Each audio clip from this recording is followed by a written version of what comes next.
Ryan Little.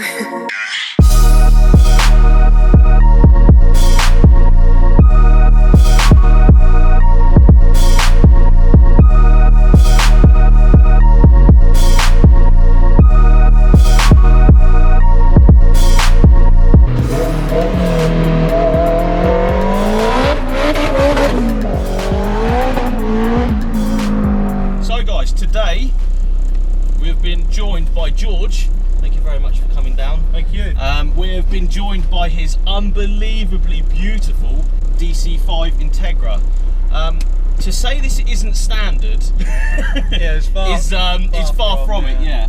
As this obviously isn't a standard car, it started life in your hands as a supercharged car. Now, obviously, going from a supercharger to a turbocharger, why did you do that?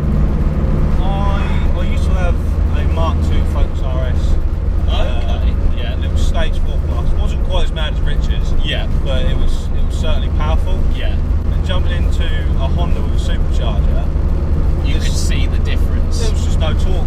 It didn't feel fast. It didn't feel scary. So you got rid of your Mark II RS. Yep. To buy this, and then with the idea of turbocharging it? No. Or just buying it because it was supercharged? Literally just sold the Mark II. Yeah. Thought, what's about? I want to get something different. I had a Mark I before that. Yeah. And then a good friend of mine, Wayne, who had this. He'd had this 4 or 5 years. Yeah. So you sort of knew the car anyway. Yeah, local car.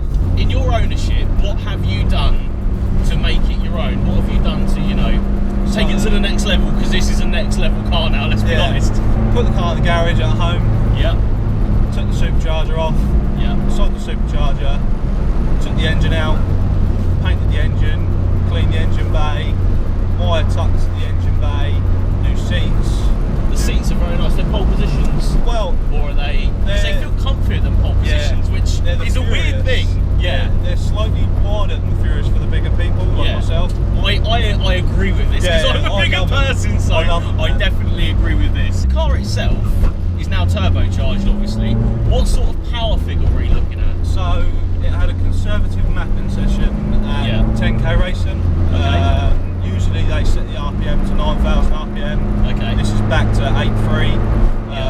9 psi on his rollers made 377. Tight dyno. Yeah. So I mean, it certainly feels more than 377. Yeah, it feels more than that.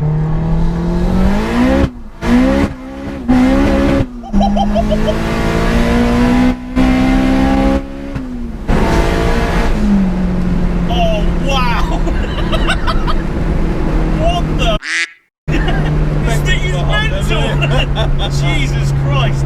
The loss of traction is hilarious because it's just like, even though you're on 808s, so you're on proper tyres as well. It's like, no, you're not having none of it. That's with Wave Track LSD as well. Yeah. It's got a bigger final drive which helps with acceleration. Yeah. And a competition stage 4 paddle clutch. So it's got all the proper bits to get the power down, to get you down the road. It just doesn't, It just doesn't at the moment, We are on slightly greasy roads today though, so don't help. Traction is an issue, but it's all part of the fun, isn't it? It is, mate.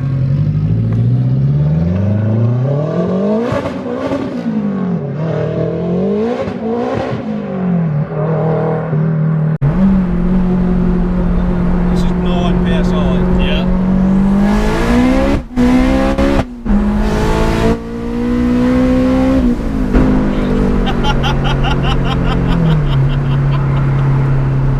This thing is mental.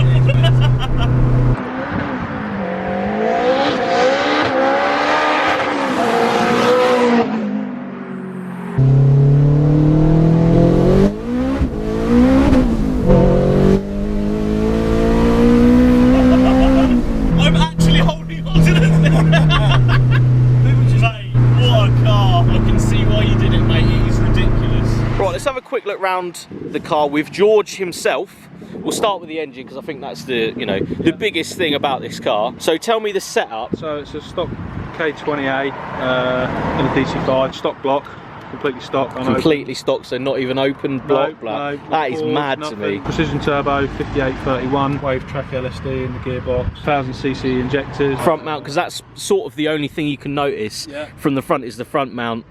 and that's the only thing that sort of gives the car away a little bit, which I quite like. Coming around the side, you've got a bit of carbon fibre up here as well on the pillar, sheets, and you've got a Mugen rear spoiler there as well. And inside, so what are the seats? They're the Recaro Furious.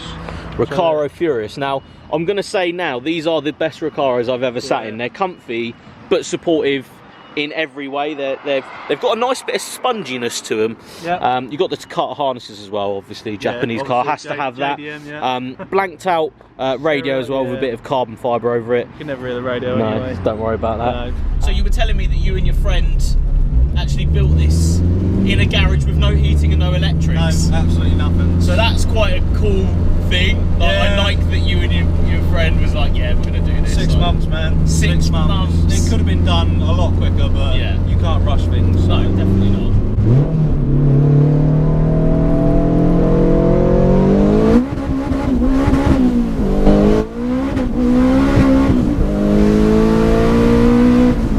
Hells. Oh my god, this thing's mental. We'll do another pull because I love it as well. Yeah.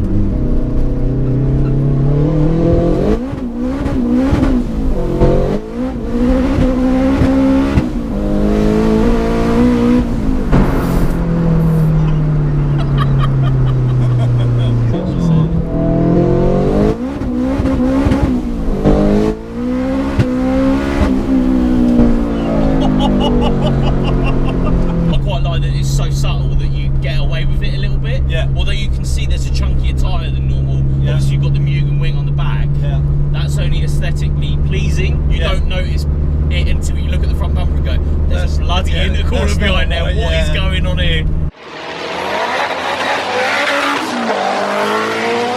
The noise coming out of this car, it doesn't sound like any Honda I've ever sat in. No. We were talking, it sort of sounds Subaru-ish. Yeah, exactly. But not in like a Subaru way. It sounds now at like, you know, poodling around like a Subaru, but when you go, it's like a jet fighter It taking doesn't- off. yeah, it's isn't not it? supposed to do unbelievable. that, No, yeah. it's not supposed to do that. Huge thanks to Ed for helping out with the build. Yeah. Utter legend to make this a reality for you and for me, just sat in the passenger seat, and obviously to everyone on the channel watching this car.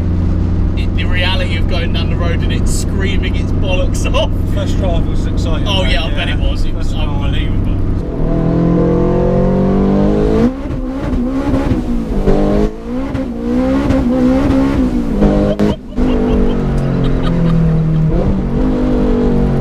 Wow.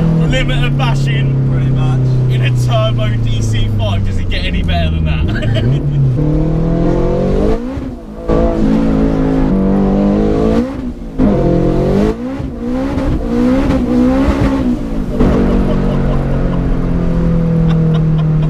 Oh my god. Well, thank you very much for taking me out in Well, your thank you. unbelievable It's been a pleasure. car. I'll put your Instagram at the bottom of the screen now so everyone can go and look at this ridiculous Cheers, build. man.